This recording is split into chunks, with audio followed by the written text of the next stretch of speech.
नमस्कार, प्रभात टीवी में आप सबका स्वागत है। मैं हूं रमेश भगत। पार्षद सूरज बंछोर की हत्या पुरानी रंजिश के चलते हुई। 5 लोगों ने की थी धारदार हथियार से हत्या। नगर पालिक निगम भिलाई 314 के कांग्रेसी पार्षद सूरज बंछोर की हत्या के मामले में पुलिस ने 5 आरोपियों को गिरफ्तार किया है। सेक्टर 6 पुलिस कंट्रोल रूम में प्रेस वार्ता लेकर दुर्ग जिला एसपी बद्रीनारायण मीणा ने बताया कि हथखोज बंधुआ तालाब के पास पार्षद सूरज बंछोर के सनसनीखेज हत्या के कारणों का खुलासा करते हुए पुरानी रंजिश बताया। पुलिस के अनुसार आरोपी दीनूपाल का कई कारणों से मृतक से विवाद था। 1.5 वर्ष पूर्व मनोज चौधरी एवं आशिक विश्वकर्मा से विवाद के कारण दीनूपाल को मारपीट कर घायल कर दिया गया था। इस घटना के बाद से आरोपी मनोज और आशिक को सबक सिखाना चाहता था, लेकिन ये दोनों का सूरज बंछोर सपोर्ट करता था। इसी दौरान दीनूपाल कट्टा रखने के आरोप में गिरफ्तार हो गया, जो कि मृतक सूरज बंछोर का था, जिसे रखने के लिए मृतक ने ही दीनूपाल को कहा था। जेल से छूटने के बाद हथखोज में पांठिला लगाने पर दीनूपाल को सूरज ने प्रताड़ित किया। 1 वर्ष से सूरज बंछोर की हत्या करने का साजिश रच लिया था। पार्षद सूरज बंछोर की अज्ञात व्यक्तियों के द्वारा हत्या कर दी गई थी। इस पर से पुलिस ने विवेचना पर जो तथ्य सामने आया उसमें ये पाया गया है कि 4 आरोपियों के द्वारा इस हत्या में शामिल रहते हुए और 3 आरोपियों द्वारा उनके साथ में हत्या घटित करने में साथ में ये घटना कारित की गई है। इन 4 आरोपियों में दीनू उर्फ दिनेश पाल, उत्तम सोना पिता पुरुषोत्तम सोना, दीपक उर्फ भूरू साहू, लोकेश साहू। इनमें से पहले जो 3 नाम है वो उस पर धारदार हथियार से उसकी हत्या किए और लोकेश साहू इस प्लानिंग में शामिल था। जैसा घटना के कारणों में ये आया है कि पूछताछ में ये बताया उन्होंने कि बहुत दिनों से दीनू और मृतक के बीच में विभिन्न बातों को लेकर एक रोष था दिनों के अंदर कि ये मेरी सहायता नहीं कर रहा है या कुछ बातों में ये इसको मेरे को इसकी हत्या करनी है, ऐसी प्लानिंग उसने कर ली। इसी प्लानिंग को करते हुए उसने अपने साथियों को मिलाया और इस घटना को कारित किया। दुर्ग पुलिस ने सूरज बंछोर के हत्यारों को जल्द गिरफ्तार कर एक बार फिर अपनी काबिलियत पेश किया है। आरोपी के पास से 2 नग देसी कट्टा, 4 जिंदा कारतूस व मोटरसाइकिल बरामद किया है। प्रभात टीवी के लिए योगेश वर्मा की रिपोर्ट। बीएसएफ का 56 वर्ष पूरे होने पर महानिरीक्षक एसके त्यागी ने अब तक की उपलब्धियों को पत्रकारों के समक्ष रखा। सीमा सुरक्षा बल का उदय आज से 56 वर्ष पूर्व किया गया था। बीएसएफ के गठन के पीछे की कहानी को महानिरीक्षक एसके त्यागी ने पत्रकार वार्ता में बताया कि उस समय भारत पाकिस्तान की सीमाओं पर पहले राज्य आर्मर्ड पुलिस बल सुरक्षा प्रदान करती थी। इसी दौरान 9 अप्रैल 1956 को गुजरात में कच्छ के इलाके में पाकिस्तान की सेना द्वारा भारतीय चौकियों पर हमला किया गया था। उसके बाद भारत सरकार ने पाकिस्तान से लगी सीमाओं की सुरक्षा के लिए विशेष रूप से प्रशिक्षण प्राप्त किए एक अलग बल की स्थापना करने का निर्णय लिया, जिसके चीफ के रूप में स्वर्गीय एफ रुस्तम को जिम्मा सौंपा गया।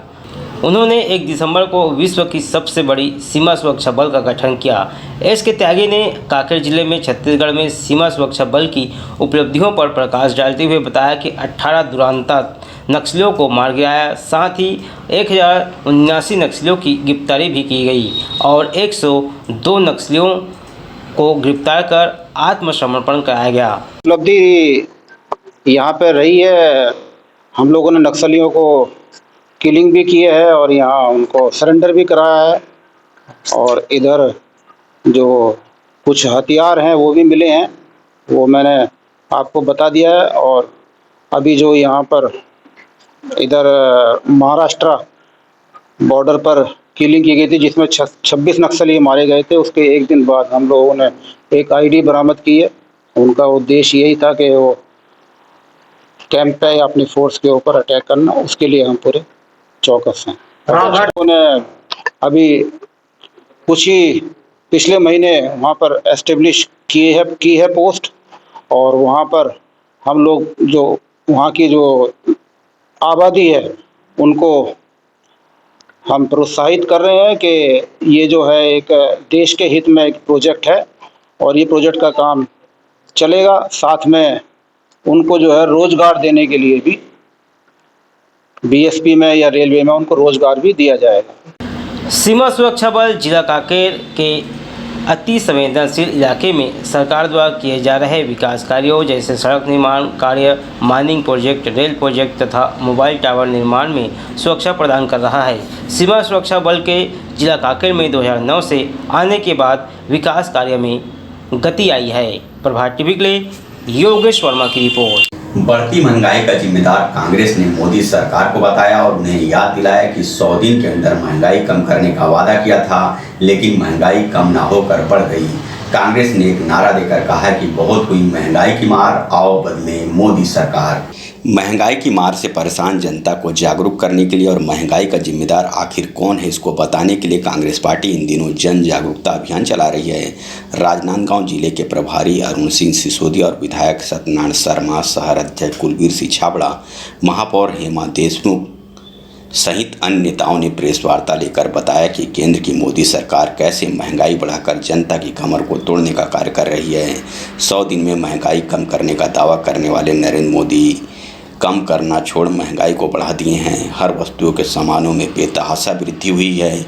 पेट्रोल को लें या गैस एवं आवश्यक वस्तुओं के दामों में दुगना वृद्धि हुई है। कांग्रेस के नेताओं ने कहा कि यूपीए कांग्रेस शासनकाल में यही लोग 1-2 रुपये बढ़ने पर सड़क पर उतर जाते थे, लेकिन भाजपा के लोग कहाँ गए। जनता महंगाई से परेशान है, सड़क पर आना छोड़ अपने नेताओं की गलत नीतियों का विरोध तक नहीं कर रहे हैं। जनता खामोश है, चुनाव के दौरान अपनी खामोशी तोड़ेगी। मोदी सरकार को समझ आएगा। अब हम लोग मोदी सरकार को बदलने और आम जनता को जागरूक करने अभियान चला रहे हैं। देखिए, पूरे देश भर में जो महंगाई बेतहाशा बढ़ी है उसको लेके अखिल भारतीय कांग्रेस कमेटी की अध्यक्षा सोनिया गांधी जी, राहुल गांधी जी के निर्देश पर पूरे देश भर में इस तरह का जन जागरण अभियान चलाया जा रहा है कि लोगों को जागरूक किया जाए कि किस तरह से बेतहाशा महंगाई बढ़ रही है और इस सरकार जो केंद्र में बैठी हुई है उसकी संवेदनशीलता आम जनता के लिए समाप्त हो चुकी है। ये अगर हम जनता तक पहुंचाते हैं तो निश्चित ही लोग जागरूक भी होंगे और आपके मीडिया के माध्यम से ये संदेश केंद्र सरकार तक जाएगा, जिसका प्रभाव आपने देखा। चुनाव में लोगों ने दूसरी तरफ से वोट देकर उनको हराने का काम किया और मीडिया ने लोगों को जागरूक करके उनकी आवाज़ बनने का काम किया। ये हमारी कोशिश है कि हम गली मोहल्ले और हर लोगों तक पहुंच के लोगों को ये बताएं कि आज की वर्तमान स्थिति महंगाई को लेके केंद्र सरकार की गलत नीतियों के कारण क्या हुई। लगातार पेट्रोल और डीजल के भाव बढ़ रहे हैं। मोदी जी ने जब चुनाव लड़ा था तो उन्होंने 100 दिन में महंगाई कम करने का वादा किया था, लेकिन आज तक उन्होंने वादा नहीं निभाया, जबकि जनता से वो लूटते जा रहे हैं। दिन प्रतिदिन महंगाई बढ़ते जा रही है। ऐसे में लोगों का जीना मुश्किल हो रहा है और लोग परेशान हो रहे हैं। लोगों का रसोई का खर्च नहीं निकल पा रहा है। रसोई गैस के दाम बढ़ रहे हैं, खाने के तेल के दाम बढ़ रहे हैं। तो ये जो दाम वृद्धि है जनता को बहुत ज़्यादा परेशान करे। निश्चित रूप से इसका जो प्रभाव है वो आने वाले सरकार को देखना पड़ेगा और जूझना भी पड़ेगा उन्हें। आने वाले समय में जनता उनको जवाब भी देगी।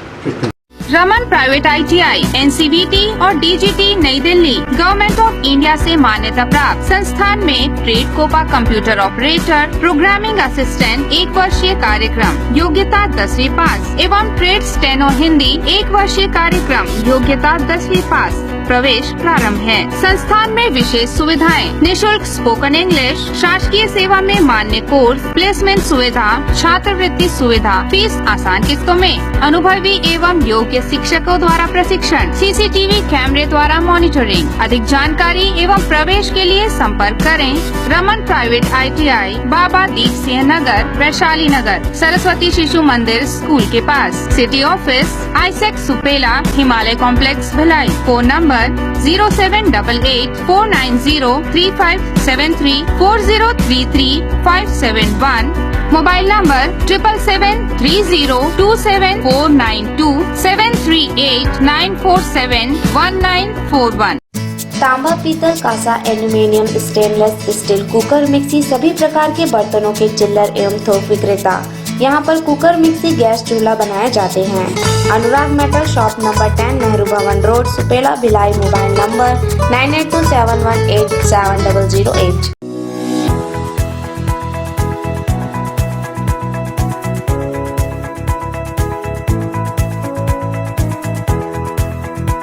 पर्यावरण मित्र परोपकार सेवा संस्था का 4000 पौधों को लगाने का लक्ष्य रविवार को 11 पौधे लगाने के साथ पूरा हुआ। रामनगर के मुक्तिधाम में मृत व्यक्तियों के याद में उनके परिजनों की उपस्थिति में लगाया गया पौधे को ट्री गार्ड के माध्यम से सुरक्षित रखने का व्यवस्था भी की गई। इस मौके पर पर्यावरण प्रेमी बालूराम वर्मा भी मौजूद रहे। पर्यावरण मित्र परोपकार सेवा संस्था भिलाई के अध्यक्ष राजेश्वर राव के नेतृत्व में भिलाई के विभिन्न क्षेत्रों में लगभग 6 सालों में 4000 पौधे लगाए गए। पौधों की सेवा कर उन पौधों को पेड़ बनाने तक रामनगर मुक्तिधाम आए अर्थियों के बाद से पौधों के लिए ट्री गार्ड बनाकर पौधों को सुरक्षित कवच बनाकर अब तक 4000 पेड़ बना चुके हैं। रविवार को रामनगर मुक्तिधाम में जो हमारे बीच इस दुनिया में नहीं रहे, जिनका स्वर्गवास हो चुका, उनके श्रद्धांजलि देते हुए श्रद्धांजलि वृक्षारोपण कार्यक्रम रखा गया। पौधे के साथ लोहे का ट्री गार्ड, सुरक्षा कवच, स्वर्गवासी के नाम का बोर्ड, स्वर्गवासी दिनांक एवं उनका पता लिखकर ट्री गार्ड लगाया गया। उनके परिवार के सदस्यों के कर कमलों द्वारा आज पौधा लगाया गया। संस्था द्वारा संकल्प लिया गया कि पौधों को पेड़ बनाएंगे। पर्यावरण मित्र परोपकार सेवा समिति भिलाई ने 4000 पौधों का लक्ष्य पूरा किया, जिसमें विशेष रूप से बालूराम वर्मा संस्थापक पर्यावरण मित्र मंडल एल भुजिंग राव VIP नगर के द्वारा सहयोग प्राप्त हुआ। राजेश्वर राव ने कहा कि पर्यावरण को बचाने के लिए लगातार वह पौधा लगा रहे हैं और पौधे लगाए हैं वो वृक्ष बन चुके हैं। उपस्थित लोगों ने भी अपने विचार व्यक्त किए और पर्यावरण मित्र परोपकार सेवा संस्था के अध्यक्ष को साधुवाद भी दिया। पर्यावरण मित्र परोपकार सेवा संस्था और पर्यावरण प्रेमी के द्वारा साथ में हमारे गुरुजी पर्यावरण मित्र मंडल के सहयोग से पर्यावरण मित्र परोपकार सेवा संस्था आज तक 4000 पौधे पूरे भिलाई में लगाकर पेड़ बना चुके हैं, जिसमें 4000 होने में सिर्फ मात्र 11 पौधे कम थे, जो आज रामनगर के मसान घाट में मुक्तिधाम में जो हमारे बीच नहीं रहे, जो स्वर्गवास हो चुके हैं, उनके नाम से उनके परिवार के सदस्यों के हाथों से ट्री गार्ड के साथ, उनके नेम प्लेट के साथ, उनका स्वर्गवास का दिनांक के साथ आज 11 पौधे रामनगर के मुक्तिधाम में लगा है, जिसमें विशेष सहयोग रामनगर के मुक्तिधाम के सभी कर्मचारी और इस कार्यक्रम को हमें आगे बढ़ाने के लिए और प्रोत्साहन देने के लिए प्रभात टीवी का भी बहुत ज़्यादा योगदान रहा। हमारे पिताजी लास्ट ईयर एक्सपायर हुए थे। ये नेक काम में राजू भाई आगे बढ़े हैं, जो इनका लक्ष्य है वो पूरा हो रहा है। साथ में हमारे पापा के नाम से जो यहाँ पे पौधा जो लगा है, कल को जो वृक्ष बनेगा वो यादगार रहेगा हमारी आने वाली पीढ़ी के लिए। के नाम से पेड़ उगाने के लिए आया है ना। ये मरुना है नाम है उसका। 2-3 साल हो गया था खत्म हो गई थी। पिताजी डी सांबिया जी 2002 में सेक्टर 9 में ख़त्म हो गए थे। उनके नाम से श्रद्धांजलि रूप से हमने यहाँ पर वृक्ष लगाया है और हमारे राजेश्वर भाई को धन्यवाद देते हैं, क्योंकि उनका सहयोग बहुत ज़्यादा हमारे पर था। परोपकार संस्था के संस्थापक राजेश भाई के पहल पर 4000 पौधे आज पूर्ण हो रहे हैं। इस उपलक्ष्य में हमारे भाई साहब लोग सभी लोग यहाँ पर उपस्थित हुए हैं। एक बहुत ही अपूर्व कहना चाहिए कि इतना बड़ा 4000 पौधे पूर्ण करने का उन्हें श्रेय जाता है। सभी की बेटी ख़त्म हो गई, स्वर्गवासी है, उसका नाम यमरना है, 4 साल हुआ है। उसके नाम से पेड़ उगा रहे हैं कि हमेशा उसका नाम याद रखें। पहले राजेश्वर भाई को बहुत बहुत ही धन्यवाद देता हूं, जो इस प्रकार की जो पहल को बीच बीच में करते रहते हैं। ये बहुत बड़ी उपलब्धि है। ऐसे बहुत ही कम लोग होते हैं जो दूसरों के लिए जीते हैं, वो अपने स्वार्थ को भी ताक में रखकर इस प्रकार के सेवा में लगे हुए हैं। हम सबका दायित्व है कि इस प्रकार की जो कार्य है हम सब लोग सहयोग करें। नगर पंचायत मारों को मिली 3 करोड़ के विकास कार्यों की सौगात मुख्यमंत्री भूपेश बघेल भूमि पूजन एवं लोकार्पण कार्यक्रम में वर्चुअल तरीके से जुड़कर दी है सौगात।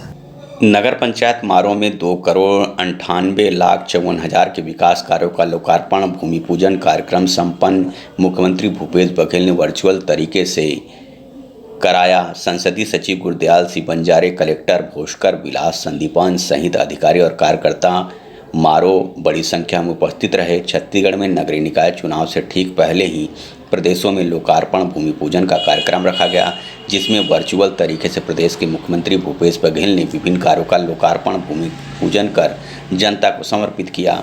बेमेतरा जिले के नगर पंचायत मारो में 2,99,54,000 के विकास कार्यों का लोकार्पण भूमि पूजन रखा गया था, जिसका मुख्यमंत्री भूपेश बघेल ने वर्चुअल लोकार्पण भूमि पूजन किया। कार्यक्रम में विशिष्ट अतिथि के रूप में संसदीय सचिव गुरदयाल सिंह बंजारे उपस्थित रहे। कार्यक्रम के बाद संसदीय सचिव और कलेक्टर ने ई रिक्शा का लोकार्पण किया, जो घर घर जाकर कचरा निपटारे के लिए प्रयोग किए जाएंगे। इस लोकार्पण कार्यक्रम को लेकर गुरदयाल सिंह बंजारे संसदीय सचिव ने अपनी प्रतिक्रिया दी है। मुख्यमंत्री जी द्वारा हमारे नगर पंचायत मारो में वर्चुअल भूमि पूजन एवं लोकार्पण का आयोजन किया गया था, जिसमें हम वर्चुअल माध्यम से जुड़े थे और लगभग 3 करोड़ के विकास कार्यों का। शहर विधायक अरुण बोरा का जन्मदिन सोमवार को उनके समर्थकों ने बड़े ही धूमधाम से मनाया। जन्मदिन पर उन्हें बधाई देने सुबह से उनके निवास स्थल पर समर्थकों का आना जाना लगा रहा। सोमवार का दिन बोरा परिवार के लिए हर्षोल्लास से भरा दिन रहा। मौका था दुर्ग विधायक अरुण बोरा के जन्मदिन का। इस अवसर पर बोरा निवास में समस्त पार्षदगण, MIC मेंबर एवं कांग्रेसियों का आना जाना सुबह से ही लगा रहा। अपने लाडले विधायक के जन्मदिन को मनाने उनके समर्थक सवेरे से ही बम फटाके और बाजे गाजे के साथ उनके निवास पर पहुंचे और बग्गी पर बैठाकर विधायक अरुण बोरा से केक कटवाकर जन्मदिन की खुशियां मनाई। इस अवसर पर दुर्ग महापौर धीरज बाकलीवाल उनके साथ रहे। सभी आने जाने वालों ने शहर विधायक अरुण बोरा को उनके जन्मदिन की बधाई दी और माला पहनाकर उनका भव्य स्वागत। इस अवसर पर वरिष्ठ कांग्रेसी RN वर्मा, दुर्ग महापौर धीरज बाकलीवाल और MIC मेंबर हमीद खोकर ने बताया कि उनके लाडले विधायक का जन्मदिन ऐतिहासिक रूप से कांग्रेसियों के द्वारा मनाया जा रहा है। हमारे लाडले विधायक के जन्मदिन की अवसर पर उन्हें बहुत बहुत बधाई देते हैं, उज्जवल भविष्य की कामना करते हैं और दिनों दिन वो अपने जनसेवा के कार्य में आगे बढ़ते रहें। साथ ही साथ आज हमारे सभापति जी का भी जन्मदिन है, उनके लिए उज्जवल भविष्य की कामना करते हैं। आज दुर्ग शहर के लोकप्रिय जननायक माटी पुत्र छत्तीसगढ़ वेयर हाउसिंग कॉर्पोरेशन के अध्यक्ष, बहुत ही सम्मानित मेरे बड़े भाई श्री अरुण बोरा जी का जन्मदिन है। मैं ईश्वर से कामना करता हूँ कि वो दिनों दिन तरक्की के मार्ग में आगे बढ़ते रहे और दुर्गा जी की कृपा उनके ऊपर हमेशा, माँ दुर्गा की कृपा हमेशा बनी रहे, वो दीर्घायु रहे, स्वस्थ रहे। सैकड़ों की तादाद में हमारे कांग्रेस कार्यकर्ता इकट्ठा हुए हैं। हमारे पार्षद दल के नेता महापौर धीरज बाकलीवाल जी, पूरे कांग्रेस कार्यकर्ता, MIC प्रभारी और शहर के तमाम कांग्रेसी बढ़ चढ़कर हिस्सा ले रहे हैं। सैकड़ों की तादाद में हम लोगों ने मिलकर ऐतिहासिक स्वागत किया गया। एकदम ज़बरदस्त तरीके से, बेहतरीन तरीके से हम लोग जन्म दिवस मना रहे हैं। आप देख रहे हो विधायक महोदय जी की फूल मालाओं से लाद दिए हैं हमारे विधायक को और मिठाइयाँ बट रही है, केक कट रहे हैं, खुशियाँ बट रही है, बहुत खुशियों का माहौल है। फिलहाल शहर विधायक अरुण बोरा का जन्मदिन हर्षोल्लास के साथ कांग्रेसियों के द्वारा मनाया गया और सभी ने अपने लाडले विधायक को बधाई देकर उनके दीर्घायु होने की कामना भी की। प्रभात टीवी के लिए दुर्ग से बीना दुबे की रिपोर्ट।